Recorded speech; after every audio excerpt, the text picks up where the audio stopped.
स्वागत है हमारे टीजीडी क्लासेस में। मैं आप सबका बहुत बहुत स्वागत करता हूं टीजीडी यूट्यूब चैनल पे। आज केमिस्ट्री का 10th क्लास का केमिस्ट्री का चैप्टर 3 हम लोग पढ़ने वाले हैं, जिसका नाम है धातु और अधातु। इसका ऑब्जेक्टिव हम लोग पढ़ने वाले हैं। जो बच्चे नहीं देखे हैं वो पार्ट 1 पार्ट 2 जो है इसके चैप्टर की बात कर रहे हैं केमिस्ट्री का, वो लोग प्ले लिस्ट में आप 10th क्लास केमिस्ट्री के प्ले लिस्ट में जाके देखें और वहाँ से भी अपना ऑब्जेक्टिव की तैयारी कर सकते हैं। बिल्कुल प्रत्येक क्लास का चैप्टर वाइज जो है सभी विषय का ऑब्जेक्टिव सीरीज अपलोड किया जा रहा है।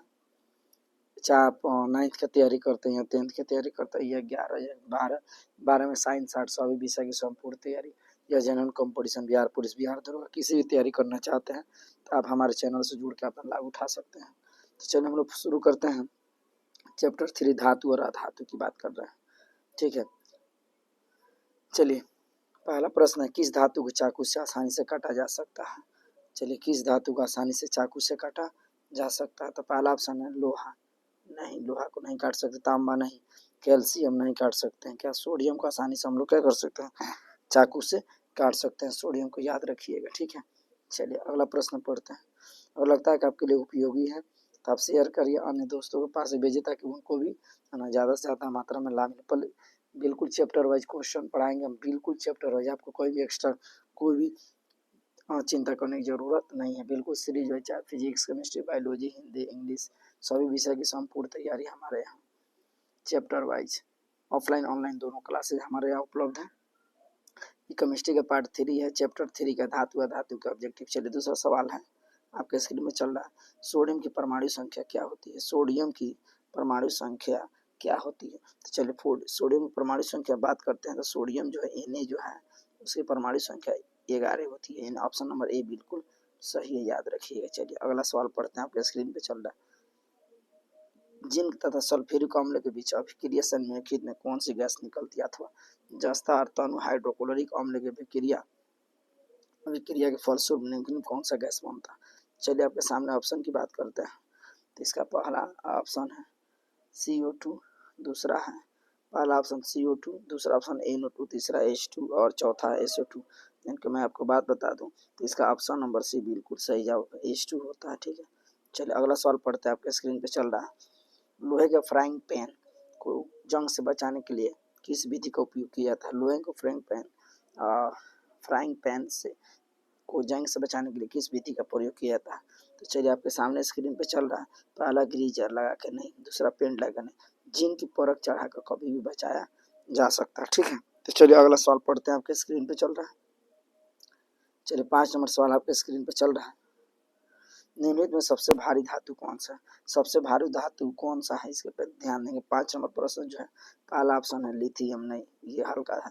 यूरेनियम नहीं, आयरन नहीं, सीजियम नहीं, आयरन। ऑप्शन नंबर डी बिल्कुल सही है। इनका आयरन जो है ये भी जो है सबसे भारी धातु है, याद रखिए, ठीक है। चलिए अगला सवाल पढ़ते हैं।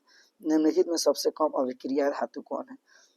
प्रश्न संख्या 6 की जो बात, निम्नलिखित में कौन सबसे कम अभिक्रिया धातु है? तो 6 नंबर की बात करें ऑप्शन नंबर, तो सबसे कम अभिक्रियाशील जो धातु है वो लोहा है, यानी Fe है, ठीक है। लोहा जिसे बोलते हैं, ठीक है, याद रखिएगा। ऑप्शन नंबर सी बिल्कुल सही जवाब है मेरे श्रेणी में। चलिए अगला सवाल है, निम्नलिखित में कौन से गैस चूल्हे के पानी में दूधिया को कर देता है? निम्नलिखित में से कौन गैस चूने के पानी को दूधिया कर देता है?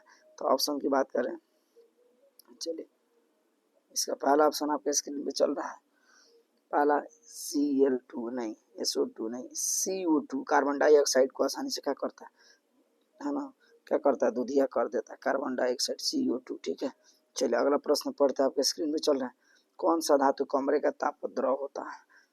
प्रश्न संख्या 8 की जो बात करें, कौन सा धातु कमरे के ताप पर द्रव होता है? तो ऑप्शन की बात करें तो इसका ऑप्शन पहला ब्रोमीन, दूसरा पारा, तीसरा तांबा, चौथा एल्युमिनियम। तो प्रश्न संख्या 8 की जो बात करें, इसका जो कमरे का ताप पर अधातु जो है ना वो होता है ब्रोमीन। ऑप्शन नंबर ए होता है बिल्कुल सही जवाब। और धातु की बात करता है तो पारा हो जाता है, ठीक है। धातु की बात करते हैं तो कौन होता है? पारा। धातु तो क्या होता है? पारा। और अधातु की बात करें तो ऑप्शन नंबर ए, ठीक है। चलिए अगला सवाल, खाद्य पदार्थ के डिब्बे पर जिंक के बजाय टिन का लेप होता है क्योंकि ऑप्शन नंबर इसकी बात करते हैं। पहला ऑप्शन है टिन की अपेक्षा जिंक महंगा होता है। दूसरा, टिन की अपेक्षा जिंक का गलनांक अधिक होता है। तीसरा, टिन की अपेक्षा जिंक सबसे क्रियाशील होता है। तो ऑप्शन नंबर सी बिल्कुल सही जवाब, सी नंबर बिल्कुल सही जवाब है। चलिए अगला सवाल पढ़ते हैं। कार्बाइड किस धातु का अयस्क है? सवाल नंबर 10 की बात कर रहे हैं। कार्बाइड किस धातु का अयस्क है? पहला तांबा, दूसरा लोहा, तीसरा एल्युमिनियम।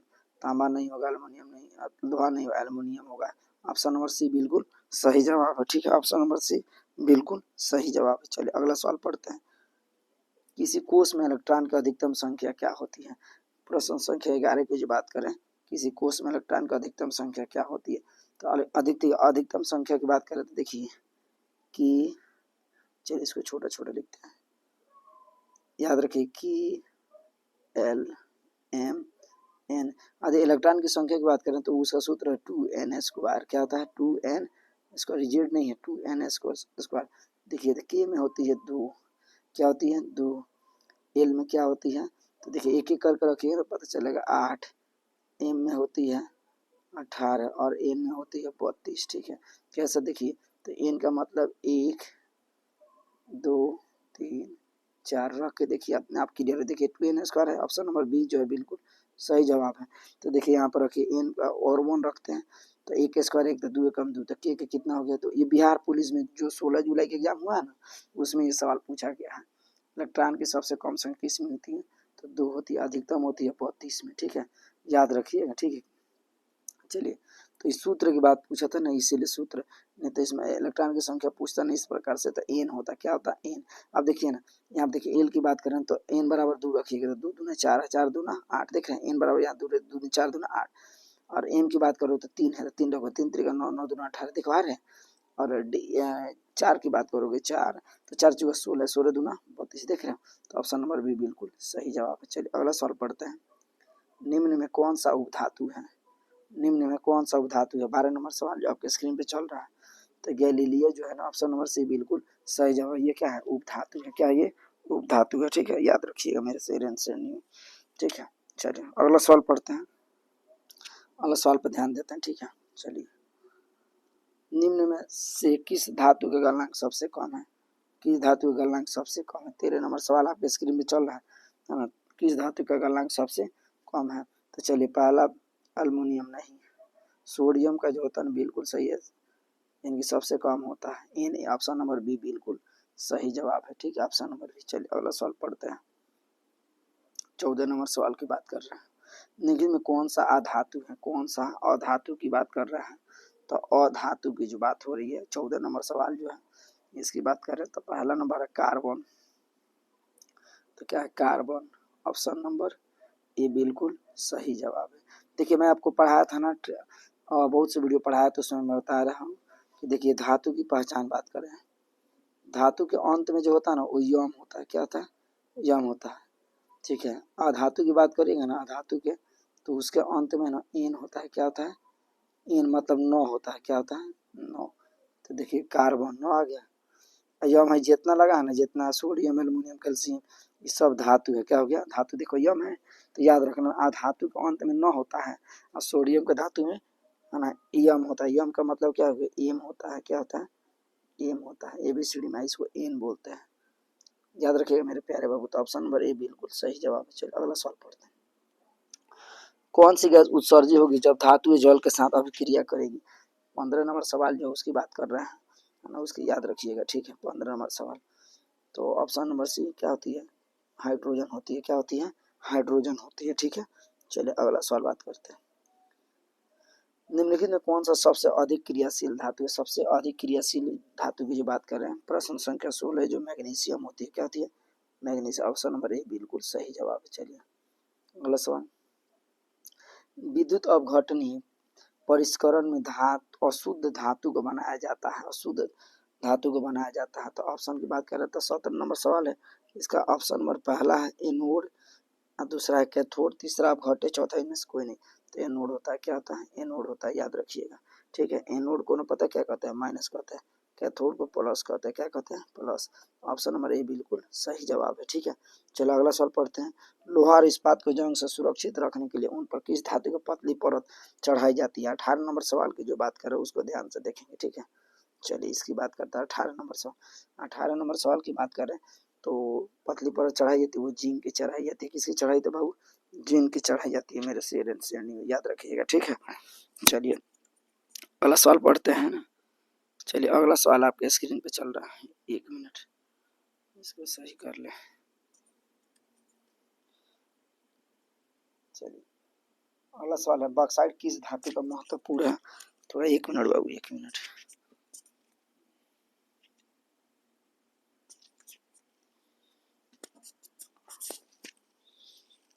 चलिए पढ़ते हैं, है ना। बॉक्साइट किस धातु का महत्वपूर्ण अयस्क है? बॉक्साइट की बात करें जो 19 नंबर सवाल है ना, बॉक्साइट तो तांबा का होता है। ऑप्शन नंबर ए बिल्कुल सही जवाब है। ठीक है, ऑप्शन नंबर। चलिए अगला सवाल पढ़ते हैं। सोडियम की संयोजकता संख्या क्या होती है? ऑप्शन सोडियम की संयोजकता 20 नंबर सवाल है ना, उसकी बात कर रहे हैं। तो सोडियम की संयोजकता संख्या कितनी होती है? 1 होती है। याद रखिएगा, फर्स्ट ए जो होता है ना, फर्स्ट ए इसकी संयोजकता संख्या 1 होती है। फर्स्ट ए में होता है आपको बता दें हाइड्रोजन, सोडियम, ऐसे करके आप देखिएगा। सेकेंड ए होता है, फिर थर्ड ए होता है, ऐसे करके 8 होता है, याद रखिएगा। ठीक है, कितना होता है? 8। ठीक है, देखो इसमें 2 होता है, इसमें 3 होता है। अब सारणी देखो, first a, second a, third a, fourth a, 5 a, ऐसे करके 8 तक होता है। तो 1 नंबर में जितना होता है ना फर्स्ट ए में, उस सबका संयोजकता कितना होता है? 2 होता है। ठीक है, चलिए अगला ऑप्शन नंबर ए बिल्कुल सही जवाब। कौन सा धातु विद्युत का सुचालक होता है? 21 नंबर सवाल की बात कर रहे हैं। तो याद रखिए बाबू, विद्युत के सुचालक की बात कर रहे हैं, ऑप्शन नंबर बी ग्रेफाइट बिल्कुल सही जवाब। चलिए अगला सवाल, पोटेशियम की परमाणु संख्या क्या होती है? 22 नंबर सवाल जो आपके स्क्रीन में चल रहा है, पोटेशियम की परमाणु संख्या की जो बात कर रहे हैं, 19 नहीं होगी, है ना, 19 नहीं होगी, नहीं होगी। पोटेशियम में क्या होता है? ऑप्शन नंबर ए बिल्कुल सही। अब देख रहे थे कि आप लोग क्या कह रहे हो। पोटेशियम की परमाणु संख्या कितनी होती है? 19 होती है। बाबू लगता है ना कि आपके लिए काफ़ी वीडियो उपयोगी है, आप शेयर करिए मेरे प्यारे बाबू, आप हमें सपोर्ट करिए। ठीक है, हम आप लोग के लिए इतनी मेहनत कर रहे हैं। ठीक है, तबीयत सही नहीं है फिर भी हम आप लोग के लिए पूरा चैप्टर वाइज ऑब्जेक्टिव हम पढ़ा रहे हैं। ठीक है, तो आप हमें सपोर्ट करिए। ठीक है, चलिए अगला सवाल पढ़ते हैं। सक्रियता श्रेणी में सबसे अधिक क्रियाशील धातु है। देखिए आपको बता देना, टाइम देख लीजिए, आपको दिखा रहा है 1:02 हो रहा है। 1:02 का मतलब रात हो रहा है, 1:02 रात में हम आपको पढ़ा रहे हैं। देखिए पूरा क्वेश्चन। ठीक है, क्योंकि मैंने वादा किया ना कि कल संडे है, तो मैं सोचा कि क्यों ना आज ही मैं आप लोग को ये वीडियो पढ़ा दूँ ताकि आपको उपयोगी हो जाए। ठीक है, कल आप लोग बढ़िया से नोट्स करके लेके आइएगा सोमवार को। ठीक है, चलिए तो इस ऑफलाइन वाले जितने स्टूडेंट हैं, है ना, जितने लोग पढ़ते हैं वो लोग सब लोग नोट करके लेके आएगा, उनकी कॉपी जांच करेंगे हम।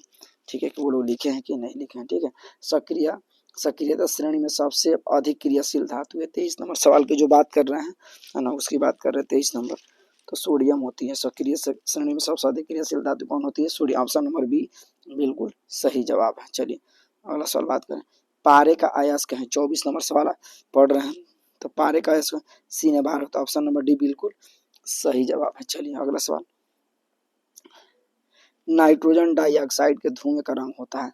25 नंबर जो सवाल आपके सामने जो पढ़ रहे हैं, नाइट्रोजन डाइऑक्साइड के धुएं का रंग होता है। 25 नंबर सवाल की बात करें तो होता है भूरा। ऑप्शन नंबर ए होता है भूरा। ठीक है, चलिए अगला सवाल पढ़ते हैं। साधारण ताप पर फास्फोरस का कण है, यह अणु लिखा गया, मतलब अणु होगा। ठीक है, 26 नंबर सवाल की जो बात कर रहे हैं वो ऑप्शन नंबर सी P3 होगा, सी नंबर। चलिए अगला सवाल, स्टेनलेस स्टील मिश्र धातु होता है। स्टेनलेस स्टील मिश्र धातु होता है। 27 नंबर सवाल की जो बात कर रहे हैं वो ऑप्शन नंबर होगा क्या? डी, टीन का होता है। टीन, स्टेनलेस में मिश्र धातु क्या मिलाया जाता है? टीन मिलाया जाता है। चलिए अगला सवाल पढ़ते हैं। पीतल है, 28 नंबर सवाल की जो बात करें पीतल है, तो पीतल की बात करें ना 28 नंबर सवाल, तो वो हो गया आपका मिश्र धातु। Option number C, option number C बिल्कुल सही जवाब, मिश्र धातु होता है। चलो अगला सवाल पढ़ते हैं। कौन विद्युत का सर्वोत्तम सुचालक है? कौन विद्युत का सर्वोत्तम सुचालक? 29 नंबर सवाल की बात कर रहे हैं। तो आपको मैं बता दूं, कॉपर नहीं होगा, ये जी नहीं, अल्मुनियम होगा। ऑप्शन नंबर सी बिल्कुल सही जवाब है। मैंने आपको 29 नंबर सवाल बताया, ठीक है। अगला सवाल पढ़ते हैं। वायुमंडल में गैस की CO2 गैस की उपस्थिति होती है।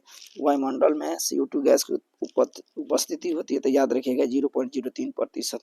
ऑप्शन नंबर सी बिल्कुल सही जवाब है। देखिए इसमें पूछे ना नाइट्रोजन कितना होता है, तो बताइएगा 78%। कितना होता है? 78%, ठीक है। 78% लिखे ये, ठीक, ये काटे नहीं है, ठीक है। और ऑक्सीजन पूछे तो लगभग है ना 20 पॉइंट कुछ 75% ऐसे, यानी लगभग मान लीजिए 21%, ठीक है। और CO2 कितना था? 0.03% होता है। चलिए अगला सवाल पढ़ते हैं। इलेक्ट्रॉन के स्थानांतरण से बने यौगिक क्या कहलाता है? 31 नंबर सवाल जो आपके सामने हम पढ़ रहे हैं। इलेक्ट्रॉन के स्थानांतरण क्या कहलाता है? 31 नंबर सवाल की बात करें तो स्वसंयोजी पढ़ते हैं। क्या कहते हैं? स्वसंयोजी कहते हैं। ऑप्शन नंबर ए बिल्कुल सही जवाब। 31 नंबर सवाल की बात कर रहे हैं। चलो अगला सवाल, सिलिका क्या है? 32 नंबर पढ़ रहे हैं। सिलिका क्या है? सिलिका धातु है? नहीं, धातु नहीं, अधातु होती है। क्या होती है? अधातु। ऑप्शन नंबर बी बिल्कुल सही जवाब है मेरे प्यारे बाबू। चलो अगला सवाल, लाल तप्त आयरन पर जलवाष्प प्रवाहित करने पर कौन सा यौगिक प्राप्त होता है? 33 नंबर सवाल की बात कर रहे हैं तो सी होगा। क्या होगा? सी, Fe3O4। ऑप्शन नंबर सी बिल्कुल सही जवाब है। चलिए अगला सवाल, शुद्ध सोना को व्यक्त किया जाता है। 34 नंबर सवाल की जो बात करें, शुद्ध सोना को है ना व्यक्त किया जाता है तो याद रहे शुद्ध सोना को 22 कैरेट नहीं, 24 carat. 24 carat 22, option number B बिल्कुल सही होता है। 24 कैरेट ना आपका कठोर होता है, ठीक है। उसको सॉफ्ट बनाने के लिए 22 कैरेट का होता है, ठीक है। 24 कैरेट केवल शो के लिए होता है, सजावट के लिए। सब मूर्ति हो गया, बिस्किट हो गया, इस प्रकार हो गया। अब 22 कैरेट का मिश्रण करके बनाया जाता है, ठीक है। चलिए अगला सवाल पढ़ते हैं। जल में हाइड्रोजन तथा ऑक्सीजन की परमाणु संख्या का अनुपात बताइए। 35 नंबर सवाल की जो बात कर रहे हैं उस पर ध्यान देंगे, ठीक है। जल में हाइड्रोजन और ऑक्सीजन की परमाणु संख्या बताइए। तो देखिए बाबू, ऑप्शन नंबर ए नहीं होगा। ऑप्शन नंबर, चलिए यहाँ पे कहा गया, चलिए इसकी बात कर रहे थे। हाँ, 35 जल में हाइड्रोजन तथा ऑक्सीजन की परमाणु संख्या बताएं, याद रखिएगा। तो देखिए 1:1 नहीं, ऑप्शन नंबर बी 2:1 होता है जल में हाइड्रोजन तथा परमाणु की संख्या। अब कहिएगा सर कैसे हो गया? तो देखिए आपको बताते हैं। जल की H2O देख रहे हैं, H2O। तो देखिए H की संख्या कितनी हो गई? ध्यान दीजिएगा, 2 हो गई। देख रहे हैं अनुपात O की कितना हो गया? 1। तो देखिए 2:1 हो गया, हो गया। देखिए H2O की एक बात बता दूं ना, H की ऑक्सीकरण संख्या ना 1 होती है और O की संख्या कितनी होती है? 2 होती है। लेकिन जब रिएक्शन बनाएंगे ना तो क्या करेगा? एक दूसरे का आदान प्रदान कर देता है, ठीक है। आदान प्रदान करता है ना, जिसकी वजह से क्या होता है कि 2:1। ऑप्शन नंबर बी बिल्कुल सही है। चलो इसको डिटेल्स वाइज आपको बताते हैं, अभी ध्यान दो। ऑक्सीकरण संख्या में इसका सूत्र होता है A⁴X और B⁴Y। देखिएगा, देखिए बना के दिखा रहा है। एच का ऑक्सीकरण संख्या 1 होता है, ध्यान दीजिएगा। ओ का ऑक्सीजन संख्या कितना होता है? 2 होता है जी। देखिए तो ये देखिए, हाई देखिए सूत्र देखिए, ये क्या करता है कि बी वाला का वाई ले लेता है। तो देखिए ए क्या हो जाएगा? वाई हो जाएगा। देख रहे हैं, ये देखिए। अब बी क्या करेगा? ए का ले लेता है, बी क्या हो जाएगा? एक्स हो जाएगा। क्या हो जाएगा? एक्स हो जाएगा। हर बीचों में गुणा है, ठीक है। ए वाई गुणे बी एक्स। तो देखिए अब यहाँ पे देखिए इसको बनाइएगा ना तो देखिए एच क्या करेगा? 2 ले लेगा, किससे? ओ से। तो देखिए एच हो गया, और वाला इसको देगा तो H2 जल हो गया। तो देखिए 2:1 हो गया। तो ऑप्शन नंबर बी बिल्कुल मेरा सही जवाब। देख रहे हैं इस प्रकार से बनते हैं। चलिए अगला सवाल पढ़ते हैं। ये रिएक्शन था, ठीक है। आपको हम पढ़ाएंगे आगे, ठीक है। क्लास में पढ़ाएंगे रिएक्शन होता है वो, ठीक है। रिएक्शन बनाना आसान होता है। चलिए अगला सवाल पढ़ते हैं, है ना। जब सोडियम हाइड्रोक्साइड जिंक से क्रिया करता है तो कौन सा उत्पाद बनता है? 36 नंबर सवाल की जो बात करें उस पर ध्यान देंगे। 36 नंबर की बात करें तो उसका ऑप्शन नंबर डी बिल्कुल सही जवाब होगा। Na2ZnO2+H2। ऑप्शन नंबर डी बिल्कुल सही जवाब है। चलिए अगला सवाल पढ़ते हैं। निम्न में कौन सा आयनिक यौगिक है? निम्न में कौन सा आयनिक यौगिक? 37 नंबर सवाल की बात करें तो KCl पोटेशियम क्लोराइड होता है, आयनिक यौगिक होता है। ऑप्शन नंबर सी बिल्कुल सही जवाब है। चलिए अगला सवाल, कौन सा धातु विद्युत का सुचालक होता है? कौन सा अधातु विद्युत का सुचालक होता है? तो देखिए आपको बात करें 38 नंबर सवाल की जो बात करें अधातु की बात हो रही है। तो देखिए अधातु में ग्रेफाइट आते हैं, विद्युत का सुचालक है, कहते हैं ग्रेफाइट, ग्रेफाइट, ठीक है। चलिए अगला सवाल पढ़ते हैं 38। चलिए धातु जो सिर्फ अम्ल राज में घुलता है, 39 नंबर सवाल की बात कर रहे थे, ये होता है AU। क्या होता है, ए जो होता है आसानी से अम्लराज में घुलता है। चलो अगला सवाल पढ़ते हैं। बॉक्साइट किस धातु का अयस्क है? बॉक्साइट 40 नंबर सवाल पढ़ना है। बॉक्साइट किस धातु का अयस्क है? तो ये होता है 40 की बात करते ये होता है एल्युमिनियम। किसका होता है? एल्युमिनियम। ऑप्शन नंबर सी बिल्कुल सही जवाब है मेरे प्यारे बाबू। ठीक है, आप जो क्या करो ना, आप हमारे वीडियो को ज़्यादा से ज़्यादा मात्रा में आप देखो और उसको नोट्स बना लो बढ़िया से, ताकि आपके भविष्य में बहुत काम आएगा। ठीक है, चलो अगला सवाल पढ़ते हैं। किरोसिन में डुबाकर किस धातु का रखा जाता है? किरोसिन में डुबाकर किसको रखा जाता है? तो आपको मैं बता दूं, किरोसिन में जो डुबाकर रखा जाता है उसका नाम है, पता है क्या? सोडियम। इसको इसलिए डुबाकर रखा जाता है ताकि इसको किरोसिन में ना डुबाइएगा ना तो ये बाहर निकाल खुले हवा में तो आग लग जाएगा। जैसे होता है ना, खेल मदारी वाला क्या करते हैं कि हल्का सा सोडियम ले लेते हैं, कपड़ा लपेट लिया, कहते हैं आओ आओ पर आग इसमें लेके आ जाओ, और हल्का सा जैसे खुला छोड़ते हैं उसमें कपड़ा में आग लग जाता है। ठीक है, तो लोग कहता रही तो जादू दिखा दिया, तो हाथ का सफाई होता था। ये किसमें क्या रहता है? सोडियम होता है। ऑप्शन नंबर ए बिल्कुल सही जवाब था। ठीक है, 41 की बात। चलिए अगला सवाल।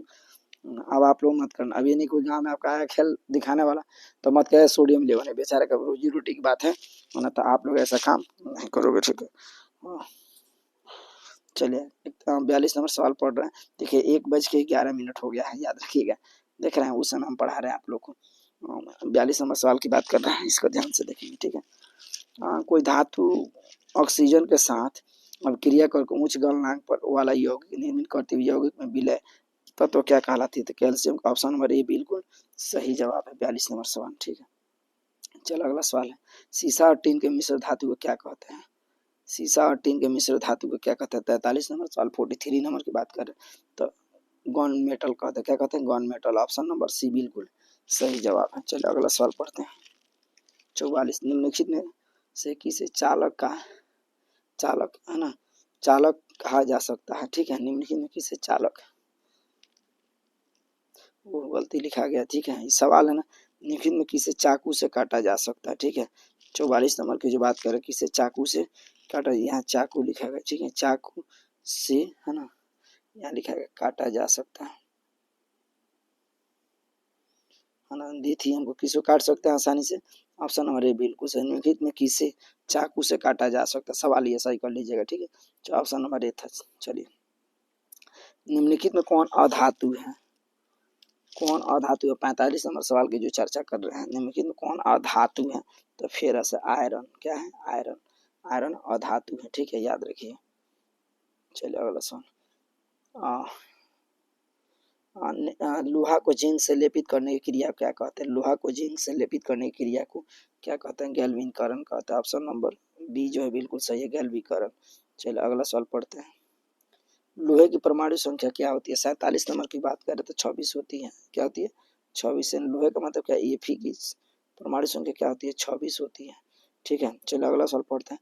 क्लोरीन की संयोजकता संख्या क्या होती है? 48 नंबर की बात करें तो क्लोरीन का संयोजकता संख्या होती है 1 होती है। ये 1 नंबर में होता है, 1A में होता है। ठीक है, क्लास में आप पूछिएगा आपको हम बता देंगे। ठीक है, वो आवर सारणी आपको दिखाएंगे ना, उसमें हम बता। ऑप्शन नंबर सी बिल्कुल सही जवाब है। ठीक, 1 क्लास में आप लोग को पढ़ा देंगे, दिखा देंगे। ठीक है, ऐसा पढ़ाए भी हैं कई बार, लेकिन आप लोग ध्यान नहीं दिए होंगे तो आपको हम बता देंगे। ठीक है, चलिए 49 नंबर सवाल की बात करते हैं। धातु को जोड़ने में प्रयुक्त कौन गैस होता है? धातु को जोड़ने में किस गैस का प्रयोग किया जाता है? तो 49 की बात करें उसको देखिए, एथाइन का। ऑप्शन नंबर सी जो होता है बिल्कुल इसी का प्रयोग किया जाता है धातु को जोड़ने में। Option number C ethyne.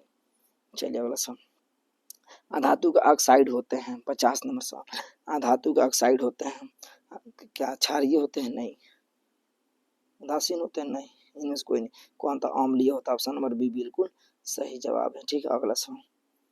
51 निम्नलिखित में कौन उप धातु है? 51 नंबर सवाल के बाद निम्नलिखित में कौन उप धातु है? तो एस भी होता है। क्या था? एस भी। ऑप्शन नंबर डी बिल्कुल सही जवाब है। चलिए अगला सवाल पढ़ते हैं। अधातु का ऑक्साइड होते हैं। 52 नंबर सवाल। अधातु का ऑक्साइड होते हैं अम्लीय होता है। क्या था? अम्लीय। ऑप्शन नंबर ए बिल्कुल सही जवाब है। चलिए अगला सवाल। हेमाटाइट किस धातु का अयस्क है? 53 नंबर सवाल। हेमाटाइट किस धातु का अयस्क है? 53 नंबर सवाल की जो बात करें इस पर ध्यान देंगे तो होता है आपका ऑप्शन नंबर डी Fe। किसका होता है? Fe होता है। ठीक है, चलिए अगला सवाल। अयस्क से गैंग कोणों को दूर करने को क्या कहते हैं? अयस्क के गैंग कोण, 54 नंबर सवाल की जो बात कर रहे हैं वो होता है समृद्धि। क्या कहते हैं? समृद्धि। ऑप्शन नंबर ए बिल्कुल सही जवाब है। चलिए अगला सवाल। धातु का ऑक्साइड सामान्यतः होता है ना? 55 नंबर सवाल। धातु की ऑक्साइड सामान्यतः होता है ना? भास्मिक होता है। क्या था? भास्मिक। ऑप्शन नंबर बी जो है बिल्कुल सही जवाब है। चलिए अगला सवाल। निम्नलिखित में पीतल किसका उदाहरण है? 56 नंबर सवाल की जो बात करें कि पीतल किसका उदाहरण है? पीतल कभी भी देखिएगा मिश्र धातु होता है। ऑप्शन नंबर सी बिल्कुल सही जवाब है। चलिए अगला सवाल। निम्नलिखित अयस्क में कौन एल्युमिनियम का अयस्क है? 57 नंबर सवाल की जो बात करें कौन एल्युमिनियम का अयस्क है? 57। तो 57 का डी बिल्कुल सही जवाब है, यानी कि बॉक्साइड होता है। क्या होता है? बॉक्साइड। चलिए शेयर कर दीजिए मेरे प्यारे बाबू, ठीक है, शेयर कर दीजिए। हम आप लोग के लिए ना कितनी मेहनत कर दीजिए। टाइम देखिए आपको बता रहे 11:15 हो रहा है, रात हो रहा है। चलिए अगला सवाल। 58 नंबर सवाल आपके स्क्रीन पर। निम्नलिखित में किस धातु पर वायु का प्रभाव नहीं पड़ता है? किस धातु पर वायु का प्रभाव नहीं पड़ता है? तो देखिए वायु का प्रभाव किस पर नहीं पड़ता है? सोना पर। ऑप्शन नंबर ए बिल्कुल सही जवाब, इस पर कभी प्रभाव नहीं पड़ता है। चलिए अगला सवाल। 59 नंबर। निम्नलिखित में किस धातु को केरोसिन में डुबा कर रखते हैं? सोडियम को। किसको? सोडियम को डुबा कर रखते हैं। ऑप्शन नंबर बी जो है बिल्कुल सही है, क्योंकि उसको ना डुबा कर रखेंगे तो आग लग जाएगा। चलिए ठीक है। 60 नंबर। चलिए निम्नलिखित में कौन आयनिक यौगिक है? 60 नंबर सवाल जो पढ़ रहे हैं, निम्नलिखित में कौन सा आयनिक यौगिक है? KCl। सी नंबर ऑप्शन बिल्कुल सही जवाब है। चलिए 61 नंबर सवाल पढ़ें। निम्नलिखित में कौन सा लवण समुद्री जल में पाया जाता है? 61 नंबर सवाल की जो चर्चा कर रहे हैं समुद्री में पाया जाता है ना, LIC नहीं, Cl होता है, NaCl, सोडियम क्लोराइड है ना, ये पाया जाता है समुद्री में। ठीक है, सोडियम क्लोराइड याद रखिएगा मेरे प्यारे बाबू। ठीक है, सोडियम क्लोराइड। चलिए ऑप्शन नंबर डी सही है। अगला सवाल। तत्वों का निम्न युग में से कौन सा युग में पीतल में उपस्थित रहता है? 62 नंबर सवाल की जो बात करें कॉपर जिंक होता है। बी नंबर बिल्कुल सही जवाब है। अगला सवाल। एल्युमिनियम का प्रमुख अयस्क क्या है? 63 नंबर सवाल की जो चर्चा कर रहे हैं उस पर देखिएगा सी नंबर बिल्कुल सही है, बॉक्साइड। क्या होगा? बॉक्साइड। चलिए अगला सवाल। इनमें किस धातु का विस्थापन उसके लवण के विलयन में लोहा द्वारा होता है? 64 नंबर सवाल की जो बात करें उस पर ध्यान देंगे। ठीक है, तो ऑप्शन नंबर बी बिल्कुल सही जवाब है, तांबा। क्या होगा? तांबा। चलिए अगला सवाल पढ़ते हैं। निम्नलिखित में कौन सी धातु अम्ल राय से अभिक्रिया करके उसमें घुल जाती है? 65 नंबर सवाल की जो बात कर रहे हैं ये यूज होता है, आसानी से घुल जाती है। ठीक है, चलिए अगला सवाल पढ़ते हैं। निम्नलिखित में कौन दो इलेक्ट्रॉन खोकर आर्गन जैसी स्थायी इलेक्ट्रॉन विन्यास प्राप्त करता है? 66 नंबर सवाल की जो चर्चा कर रहे हैं वो Br नहीं, Mg नहीं, S नहीं, क्या है? सी है, कैल्शियम। 66 नंबर का ऑप्शन नंबर बी बिल्कुल सही जवाब। चलो अगला सवाल। ऑक्सीकरण की अनुपस्थिति में अयस्क को उसके दौड़नांक से कम ताप पर गर्म करके धातु को उसका ऑक्साइड में परिवर्तित करने की प्रक्रिया क्या कहता है? 67 नंबर सवाल की जो बात कर रहे हैं ए नंबर ऑप्शन बिल्कुल सही है, निस्तापन। ठीक है, लगता है आपके लिए उपयोगी। आप शेयर करते जाइए बाबू, आप है ना, पूरा शेयर करते जाइए। पूरे चैप्टर वाइज आपको हम पढ़ाएंगे। जो नए स्टूडेंट जुड़े हैं तो मैं बता दूं कि अगर आप पार्ट 1 चैप्टर 2 का वीडियो नहीं देखे हैं तो हमारे प्ले लिस्ट में आए TGD के, और वहाँ से जाके आप आसानी से नोट कर सकते हैं। चाहे आप किसी भी क्लास की तैयारी करना चाहते हैं, चाहे 10th क्लास से आप 11, 12, बिहार पुलिस, बिहार दरोगा, किसी सभी विषय को संपूर्ण वाइज चैप्टर वाइज आपको पढ़ाया जा रहा है, ऑफलाइन ऑनलाइन दोनों माध्यम से। ठीक है, आप क्लास से जुड़ के लाइव भी पढ़ सकते हैं, और ये तो ऑब्जेक्टिव आपके सवाल पढ़ाए जा रहे हैं। 68 नंबर सवाल है चैप्टर वाइज, बहुत अच्छे ताकि सर हमें चैप्टर वाइज पढ़ा देंगे। ठीक है, चलिए इस सवाल को पढ़ते हैं। चांदी की चम्मच को लंबे समय तक खुली हवा में छोड़ देने पर उसकी सतह काली हो जाती है, निम्न किसी यौगिक का बनने का कारण होता है? तो चलिए इसकी बात करें ना यहाँ पे, इसका ऑप्शन नंबर सी होगा, Ag2S। चलिए अगला सवाल। निम्न में कौन सा ससंयोजन यौगिक है? 69 नंबर प्रश्न की बात करें तो option number D CCl4, D number बिल्कुल सही जवाब है। चलिए अगला सवाल है। निम्नलिखित इलेक्ट्रॉनिक विन्यास वाले तत्व कौन अधातु है? 70 नंबर सवाल आपके स्क्रीन में चल रहा है, बिल्कुल सही जवाब है। कौन सा धातु की बात हो रही है? 8, 5, 13 या 15, ऑप्शन नंबर सी बिल्कुल सही जवाब है। चलिए 71 में कौन सी धातु साधारणतः पर द्रव रूप में पाई जाती है? 71 नंबर से बात की तो मरकरी, मैंने बोला था ना ये धातु की बात हो रही है ना, धातु देखो पहले ही बताए थे, मरकरी साधारणतः पर क्या होती है, ये द्रव बन जाती है। ऑप्शन नंबर ए बिल्कुल सही जवाब है। चलिए 72 नंबर, निम्नलिखित में यौगिक में कौन जल में विलय है? 72 नंबर सवाल की जो चर्चा कर रहे हैं उसकी बात करें तो ग्लूकोज, बी नंबर बिल्कुल सही जवाब है। चलो अगला सवाल, बॉक्साइट निम्नलिखित में किस धातु का अयस्क है? 73 नंबर सवाल की जो चर्चा कर रहे हैं वो होगा सी, एल्युमिनियम। क्या होगा? एल्युमिनियम, सी नंबर बिल्कुल सही जवाब है। चलो अगला सवाल, निम्नलिखित में किस प्रक्रिया द्वारा सल्फाइड अयस्क का सांद्रण किया जाता है? 74 नंबर की बात करें तो होगा आपका बी, फेनोत्प्लावन विधि। क्या होगा? फेनोत्प्लावन। ठीक है, चलिए अगला सवाल, उच्च विद्युत धनात्मक के कारण धातुओं के परमाणु आसानी से बन सकते हैं, है ना। उच्च विद्युत धनात्मक के कारण धातुओं को परमाणु आसानी से बना सकते हैं, है ना। 75 नंबर सवाल की जो बात करें उस पर ध्यान देंगे। ठीक है, धनाभिष्ट आयन, 12 नंबर ऑप्शन क्या है? बिल्कुल सही है। ठीक है, अगला सवाल, वह परमाणु जो अपने संयोजी इलेक्ट्रॉन को त्याग आसानी से कर देता है वो क्या कहलाता है? 76 नंबर सवाल की बात कर रहे हैं तो बी, विद्युत धनात्मक, बी नंबर बिल्कुल सही जवाब। चलिए अगला सवाल, निम्नलिखित में किस विधि द्वारा लोहे की कढ़ाई को जंग लगने से बचाया जा सकता है? 77 नंबर सवाल की बात करें तो जास्ता की परत चढ़ाकर, सी नंबर बिल्कुल सही जवाब है। चलिए अगला सवाल, निम्नलिखित में किस विधि द्वारा अशुद्ध तांबे को शुद्ध तांबे में परिवर्तित किया जा सकता है? 78 नंबर सवाल की जो बात करें वो बी नंबर बिल्कुल सही है, विद्युत अपघट। चलिए अगला सवाल पढ़ रहे हैं, तत्व ए का इलेक्ट्रॉनिक विन्यास 286 और तत्व बी का इलेक्ट्रॉनिक विन्यास 2881 है, ए और बी में संयुक्त से बनी यौगिक प्रवृत्ति क्या हो सकती है? तो चलिए इसकी बात करें तो ये हो गया आपका ऑप्शन 79 नंबर की बात करें तो ये हो गया आयनिक यौगिक। ठीक है, ऑप्शन नंबर ए बिल्कुल सही जवाब है। चलिए लास्ट प्रश्न आपके स्क्रीन पे चल रहा है, जिस अयस्क में उसके कण उसमें उपस्थित अपद्रव में से भारी होते हैं किस विधि द्वारा सांद्रित किया जाता है? 80 नंबर की बात करें तो गुरुत्व पृथ्वीकरण, ऑप्शन नंबर बी बिल्कुल सही जवाब। इस प्रकार से मैंने आपको पूरा प्रश्न करा दिया। 80 प्रश्न है चैप्टर 3 में, है ना। जो भी बच्चे नए जुड़े हैं वो लोग हमारे प्ले लिस्ट में जाए और वहाँ से जो भी सब्जेक्ट का आप ऑब्जेक्टिव पढ़ना चाहते हैं चैप्टर वाइज आप पढ़ सकते हैं। प्ले लिस्ट में सभी क्लास का प्ले लिस्ट बना हुआ है।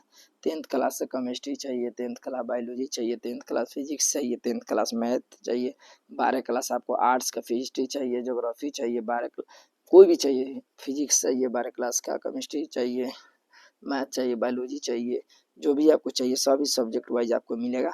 पूरा प्ले लिस्ट पे अपलोड किया गया है। ठीक है, आप पढ़ सकते हैं। और लाइव अगर जुड़ना चाहते हैं तो आप 6:30 बजे प्रतिदिन लाइव क्लास चलता है, वहाँ जुड़। ऑफलाइन पढ़ना चाहते हैं तो ऑफलाइन भी क्लास ज्वाइन कर सकते हैं हमारे टॉप 10 क्लासेस में। ये TGD यूट्यूब चैनल है और इससे आप ज़्यादा से ज़्यादा प्यार दिखाएं और सब्सक्राइब करने का प्रयास करें, अन्य दोस्तों के पास भेजें और हमारे चैनल को सपोर्ट करें। आपको मैं टाइम दिखा देता हूँ फिर से, देखिए कितना रात हो रहा है, मैं आपको पढ़ा रहा हूँ 1:22 पे। ठीक है, तो इसी बात पे मिलते हैं नेक्स्ट वीडियो में, तब तक के लिए बाय बाय, जय हिंद, जय भारत।